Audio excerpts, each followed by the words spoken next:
Hello and welcome. This is the last chapter of your political science syllabus. This is chapter 8, Indian Politics, Trends and Developments. Old syllabus में ये chapter था recent development in Indian politics के नाम से।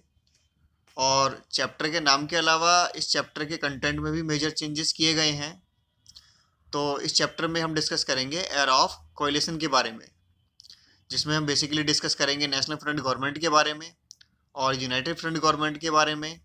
इसके बाद हम discuss करेंगे यूपीए 1 एंड यूपीए 2 के बारे में, और उसके बाद हम डिस्कस करेंगे एनडीए 1, 2, 3 एंड 4 के बारे में। इसके अलावा जो इश्यूज इंडियन पॉलिटिक्स में इमर्ज हुए हैं, ये भी आपके सिलेबस में न्यू कंटेंट के रूप में ऐड किए गए हैं, तो इन इश्यूज़ पर भी हम डिस्कस करेंगे। तो इस तरह इस चैप्टर में जो ओल्ड कंटेंट था उसको चेंज करके न्यू कंटेंट ऐड किया गया है। तो इस पार्ट में हम डिस्कस करेंगे एरा ऑफ कोएलिशन के बारे में, जिसमें हम देखेंगे नेशनल फ्रंट गवर्नमेंट के बारे में। तो एरा ऑफ कोएलिशन गवर्नमेंट की शुरुआत इंडिया में कब होती है? 1989 में at the central government level. और स्टेट्स में भी कोएलिशन गवर्नमेंट थी, जिन्हें संयुक्त विधायक दल कहा गया था। ये 1967 में ही आ गई थी। बट जो सेंटर में कोएलिशन गवर्नमेंट आई थी फर्स्ट टाइम, वो आई थी 1989 में। कोएलिशन गवर्नमेंट का मतलब आप जानते ही हैं। कोएलिशन गवर्नमेंट का मतलब है जिसमें दो या उससे ज़्यादा पार्टियां मिलकर सरकार बनाती हैं। और ऐसी सिचुएशन तब बनती है जब किसी भी सिंगल पार्टी को मेजॉरिटी नहीं मिलती है, पूर्ण बहुमत नहीं मिलता है। जैसे कि लोकसभा में टोटल संख्या है वो है 543, और इसमें मेजॉरिटी कितनी होगी सरकार बनाने के लिए? 273। मतलब कोई पार्टी अगर लोकसभा के इलेक्शन में 273 सीटें नहीं जीत पाती है, 273 से कम सीटें आती हैं, तो ऐसे में उसे किसी दूसरी पार्टी के साथ मिलकर सरकार बनानी पड़ती है। और ऐसी सरकार को, इस तरह की गवर्नमेंट को हम कहते हैं कोएलिशन गवर्नमेंट, जिसमें दो या उससे अधिक पार्टियां शामिल रहती हैं टू फुलफिल देयर मेजॉरिटी। तो जो 1989 का इलेक्शन था, लोकसभा इलेक्शन, इसमें कांग्रेस हार जाती है। और ये जो पेज है ये आपकी बुक में भी दिया गया है, ये आपकी बुक से ही मैंने लिया है, ये बहुत इम्पोर्टेंट है। इस पेज को अगर आप ठीक से समझ लेते हैं तो आप मानकर चलिए कि ये चैप्टर आपके लिए बहुत ईजी हो जाएगा। और जो डाटा इसमें दिया गया है, इसमें से अक्सर क्वेश्चन पूछे जाते रहे हैं। मतलब आपसे किसी गवर्नमेंट का टेन्योर पूछा जा सकता है, उस समय पीएम कौन थे ये पूछा जा सकता है, ईयर देकर ये पूछा जा सकता है कि उस समय कौन से कोएलिशन की गवर्नमेंट थी या कोएलिशन का नाम क्या था। तो इस तरह के फैक्ट से आप खुद को प्रिपेयर रखिए। तो 1989 में वीपी सिंह की गवर्नमेंट आती है, जो कि एक कोएलिशन गवर्नमेंट थी, और इस कोएलिशन का नाम था नेशनल फ्रंट गवर्नमेंट। और वीपी सिंह के बाद पीएम बनते हैं चंद्रशेखर, जिसमें कोएलिशन सेम था, मतलब ये भी नेशनल फ्रंट की ही गवर्नमेंट थी।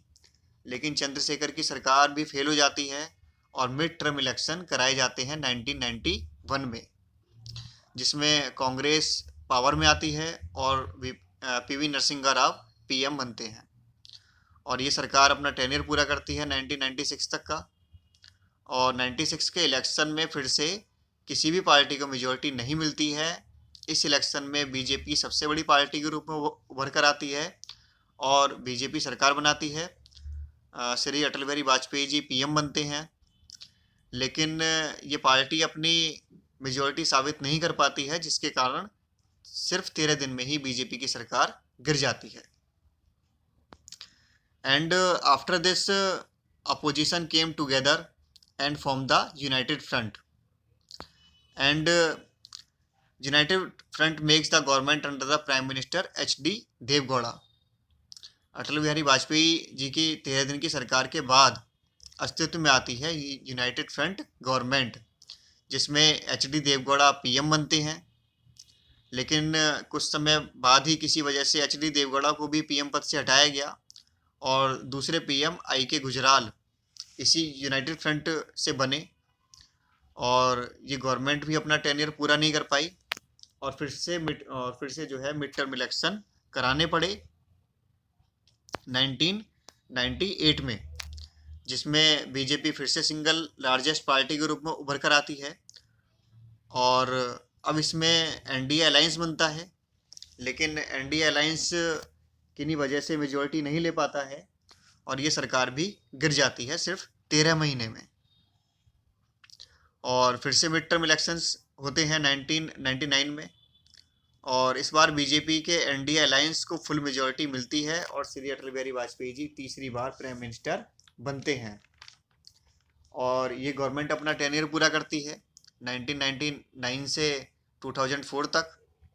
और फिर 2004 के इलेक्शन में कांग्रेस लीडेड यूपीए अलायंस जीतता है, और इसके बाद 2009 में भी यूपीए को ही मेजोरिटी मिलती है।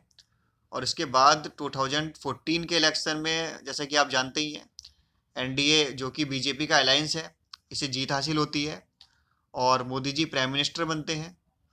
और इसी तरह 2019 के इलेक्शन में भी बीजेपी एनडीए अलायंस पावर में आता है और श्री नरेंद्र मोदी जी फिर से प्राइम मिनिस्टर बनते हैं। तो इस तरह ये पूरी लिस्ट है 1989 से अब तक की जो गवर्नमेंट्स हैं, और ये पूरा चार्ट आपके दिमाग में होना चाहिए कि किसी गवर्नमेंट के फेल होने के बाद अगेन किसकी गवर्नमेंट बनी, पीएम कौन बने, कोalition कौन सा था। ये सभी फैक्ट्स आपको अच्छे से पता होने चाहिए, तभी आप पूरी पॉलिटिक्स को अच्छे से समझ पाएंगे। तो हम बात करते हैं नेशनल फ्रंट गवर्नमेंट के बारे में, जो कि 1989 में पावर में आई। इन 1989 election Congress was defeated. Congress को 1989 के इलेक्शन में हार का सामना करना पड़ा। क्यों कांग्रेस हारी? तो देखिए, आपको याद होगा 1984 में इंदिरा गांधी की डेथ के बाद राजीव गांधी प्राइम मिनिस्टर बनते हैं। 1984 में जो इलेक्शन होते हैं उसमें कांग्रेस को फुल मेजॉरिटी मिलती है, लेकिन राजीव गांधी की जो गवर्नमेंट थी उसका टर्म ख़त्म होते होते 1989 तक आते आते इनकी गवर्नमेंट पर जो करप्शन के चार्जेस हैं वो बहुत ज़्यादा लगे। और राजीव गांधी पर जो आरोप लगाने वालों में शामिल थे उनमें सबसे आगे थे वीपी सिंह। वीपी सिंह राजीव गांधी की गवर्नमेंट के ही डिफेंस मिनिस्टर थे, और इन्होंने राजीव गांधी की गवर्नमेंट से ये कहते हुए रिजाइन दिया था कि बोफोर्स गन की जो डील हुई है उसमें कमीशन खाया गया है, बोफोर्स डील में करप्शन हुआ है। बोफोर्स करप्शन बहुत फेमस केस है, आप इसके बारे में गूगल पर सर्च कर सकते हैं। तो इस तरह वीपी सिंह जो कि राजीव गांधी गवर्नमेंट के ही मिनिस्टर थे, ये राजीव गांधी की गवर्नमेंट से हट गए और इन्होंने बोफोर्स मामले को मुद्दा बनाया, इस मुद्दे को हवा दी, और इस तरह ये मुद्दा बहुत आगे चला गया, जिसका परिणाम ये होता है कि 1989 के इलेक्शन में कांग्रेस हार जाती है और इसे सिर्फ 197 सीटें ही मिल पाती हैं, जो कि मेजॉरिटी से काफ़ी कम है। मेजॉरिटी के लिए कितनी सीटें चाहिए? मेजॉरिटी के लिए चाहिए 273। तो 273 सीट्स को पूरा करने के लिए अदर अपोजिशन पार्टियां भी कांग्रेस को सपोर्ट नहीं करती हैं, और वे सभी एक साथ मिलकर बनाती हैं नेशनल फ्रंट। तो national front was an alliance of Janata Dal and some other regional parties. It received support from two opposite groups, BJP and left front. तो देखिए, जो नेशनल फ्रंट था, जो कि जनता दल और कुछ रीजनल पार्टीज से मिलकर बना था, ये भी मेजॉरिटी नहीं बना पा रहा था, तो ये सपोर्ट लेता है बीजेपी एंड लेफ्ट फ्रंट से, जो कि दोनों ही अपोजिट आइडियोलॉजी के हैं, बीजेपी और लेफ्ट फ्रंट। इसे इस कार्टून में काफ़ी अच्छे तरीके से एक्सप्लेन किया गया है। तो देखिए, ये हैं वीपी सिंह और ये हैं बीजेपी के श्री लाल कृष्ण आडवाणी जी, और ये हैं सीपीआई के ज्योति बासु, जो कि उस समय वेस्ट बंगाल के सीएम थे। तो इस तरह बीजेपी और लेफ्ट फ्रंट जो कि अपोजिट आइडियोलॉजी के हैं, इन्होंने नेशनल फ्रंट को आउटसाइड सपोर्ट दिया। आउटसाइड सपोर्ट का क्या मतलब है कि आप गवर्नमेंट का पार्ट मत बनिए, लेकिन आप गवर्नमेंट को सपोर्ट कीजिए, इसे कहा जाता है आउटसाइड सपोर्ट। तो इस तरह बीजेपी और लेफ्ट फ्रंट जो है वो गवर्नमेंट में शामिल नहीं हुई। They did not join the government but they support the government lead by VP Singh. VP Singh की गवर्नमेंट को इन्होंने इसलिए सपोर्ट किया ताकि कांग्रेस को पावर से बाहर रखा जा सके। तो इस तरह ये थी नेशनल फ्रंट गवर्नमेंट, जो कि 1989 में पावर में आई। And this was the beginning of the era of coalition. तब से लेकर आज तक कोई भी गवर्नमेंट ऐसी नहीं बनी है जो कि एक सिंगल पार्टी की गवर्नमेंट हो। अभी की जो गवर्नमेंट है उसमें हालांकि बीजेपी फुल मेजॉरिटी में है, लेकिन थ्योरेटिकली इसे एनडीए गवर्नमेंट ही कहा जाता है। और चूंकि एनडीए में जो पार्टियां शामिल हैं उन्होंने इलेक्शंस भी एनडीए के अंडर ही एक छत्र एक साथ मिलकर लड़ा था, तो इसे एनडीए गवर्नमेंट ही कहा जाता है। तो इस तरह 1989 से ही कोalition गवर्नमेंट का दौर शुरू हुआ जो कि लगातार चला आ रहा है। The national front government of VP Singh decided to implement the recommendations of the Mandal commission. 1990 में वीपी सिंह मंडल कमीशन की सिफारिशों को लागू करने का फैसला लेते हैं। मंडल कमीशन के बारे में आपकी बुक में दिया गया है, इसके बारे में मैं डिटेल में सेकंड पार्ट में डिस्कस करूंगा। तो मंडल कमीशन बना था 1978 में जनता पार्टी की गवर्नमेंट के टाइम में, लेकिन जब तक मंडल कमीशन की रिकमेंडेशंस को पार्लियामेंट में रखा जाता उसके पहले ही जनता गवर्नमेंट गिर जाती है। अब जब 1990 में नेशनल फ्रंट गवर्नमेंट बनी जिसमें जनता पार्टी शामिल थी, तो इन्होंने मंडल कमीशन के रिकमेंडेशंस को इम्प्लीमेंट करने का फैसला किया। तो वो कौन सी रिकमेंडेशंस थी जिन्हें इन्होंने इम्प्लीमेंट करने का फैसला किया? To the reservation for OBC in jobs and higher education. तो ये जो फैसला था ओबीसी को रिजर्वेशन का, इसने बहुत ज़्यादा कंट्रोवर्सी क्रिएट की। जो अदर बैकवर्ड कास्ट के लोग थे जिन्हें रिजर्वेशन में शामिल किया गया था, वे चाहते थे कि रिजर्वेशन मिले, जबकि इसके अलावा अदर ग्रुप्स इसका विरोध कर रहे थे कि जॉब्स एंड हायर एजुकेशन में रिजर्वेशन नहीं होना चाहिए, जो भी सिलेक्शंस होने चाहिए वो मेरिट बेस पर होने चाहिए। तो इस तरह इससे देश भर में बहुत बड़ी कंट्रोवर्सी क्रिएट हुई और देश भर में रिजर्वेशन के खिलाफ जो प्रोटेस्ट शुरू हो गए, वायलेंट मूवमेंट हुए, हिंसक आंदोलन, जिसमें स्टूडेंट्स ने आत्मदाह किए, खुद को जला लिया स्टूडेंट्स ने, और बहुत ज़्यादा क्लैशेस हुए। तो इस तरह ये बहुत कंट्रोवर्शियल रहा, लेकिन वीपी सिंह जिन्होंने ये फैसला लिया था मंडल कमीशन को लागू करने का, वो अपना फैसला वापस लेने को तैयार नहीं थे। तो इस तरह ये मंडल इश्यू इस समय एक बहुत बड़ा इश्यू बना। और जो दूसरा इश्यू वीपी सिंह के टाइम में हुआ वो थी रथ यात्रा। जो अयोध्या में राम मंदिर के निर्माण को लेकर डिमांड्स थी वो तेज होने लगी, और इसमें जो लीड कर रही थी पार्टी वो थी बीजेपी अलॉन्ग विद राष्ट्रीय स्वयंसेवक संघ। तो रथ यात्रा इसी मूवमेंट का एक पार्ट थी। ये रथ यात्रा की गई थी श्री लालकृष्ण आडवाणी जी के द्वारा, जो कि उस समय बीजेपी के प्रेसिडेंट थे। ये रथ यात्रा सोमनाथ से अयोध्या तक की गई थी। इसमें आप देख सकते हैं ये हैं श्री लालकृष्ण आडवाणी जी रथ यात्रा करते हुए, और ये अपनी रथ यात्रा के दौरान लोगों को जोड़ते गए, और इस तरह से रथ यात्रा ने एक बड़ा रूप ले लिया। और इस तरह का जो ये मोबिलाइजेशन हो रहा था, बीजेपी की पावर इस मोबिलाइजेशन से बढ़ती जा रही थी, तो इससे वीपी सिंह भी परेशान थे, और फाइनली इस रथ यात्रा को बिहार में रोक दिया गया। बिहार में उस समय लालू यादव की सरकार थी, और जब बिहार में इस रथ यात्रा को रोक दिया गया तो बीजेपी ने जो अपना समर्थन नेशनल फ्रंट की गवर्नमेंट को दिया हुआ था वो वापस ले लिया। अब समर्थन वापस लेने से क्या हुआ? समर्थन वापस लेने से अब वीपी सिंह की गवर्नमेंट माइनॉरिटी में आ गई। अब सरकार को बचाने के लिए दूसरे लीडर को लाया गया। ये हैं चंद्रशेखर, जो कि वीपी सिंह के बाद पीएम बनते हैं नेशनल फ्रंट गवर्नमेंट में ही, और चंद्रशेखर को सपोर्ट करने के लिए अब कांग्रेस आगे आती है।